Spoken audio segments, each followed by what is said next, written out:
നമുക്ക് വേണ്ടപ്പെട്ടവർ ആരെങ്കിലും സ്റ്റാറ്റസ് ഇട്ടാൽ നമ്മൾ ഇടയ്ക്കിടയ്ക്ക് ചെന്ന് നോക്കൂലേ അവർ സ്റ്റാറ്റസ് ഇട്ടിട്ടുണ്ടോന്ന്.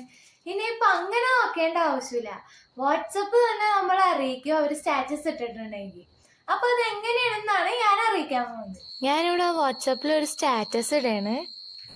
ദേ ആ ഫോണിൽ റിങ് അടിക്കണേട്ടാ. ടാപ്പ് ചെയ്ത് നോക്കിയാൽ ആഡ് എ സ്റ്റാറ്റസ് എന്ന് നോട്ടിഫിക്കേഷൻ വന്നിരിക്കുകയാണ്. നമ്മൾ അതുമ്മ ടാപ്പ് ചെയ്താൽ നമുക്ക് ആ സ്റ്റാറ്റസ് കാണാൻ പറ്റും.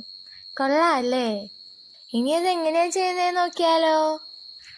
ആര് വാട്സപ്പ് സ്റ്റാറ്റസ് ഇട്ടാലാണ് നോട്ടിഫിക്കേഷൻ വരേണ്ടത് അയാളുടെ വാട്സപ്പിന്റെ ഇൻഫോ എടുക്കുക.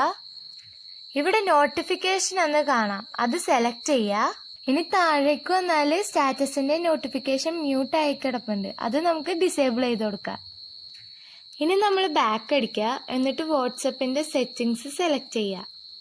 അതിൽ നമ്മൾ നോട്ടിഫിക്കേഷൻ സെലക്ട് ചെയ്യുക. അത് സെലക്ട് ചെയ്ത് കഴിഞ്ഞാൽ ഇവിടെ സ്റ്റാറ്റസ് എന്ന് പറഞ്ഞ വേറൊരു സെക്ഷൻ കാണും. അവിടെ നോട്ടിഫിക്കേഷൻ ടോൺ ഏതെങ്കിലും സെലക്ട് ചെയ്ത് കൊടുക്കുക. ഇത്രയും ചെയ്ത് കഴിഞ്ഞാൽ അവർ സ്റ്റാറ്റസ് ഇടുമ്പോൾ നമുക്കറിയാൻ പറ്റും. അപ്പോൾ വീഡിയോ ഇഷ്ടപ്പെട്ടാൽ ലൈക്കും സബ്സ്ക്രൈബും ചെയ്യാൻ മറക്കല്ലേ.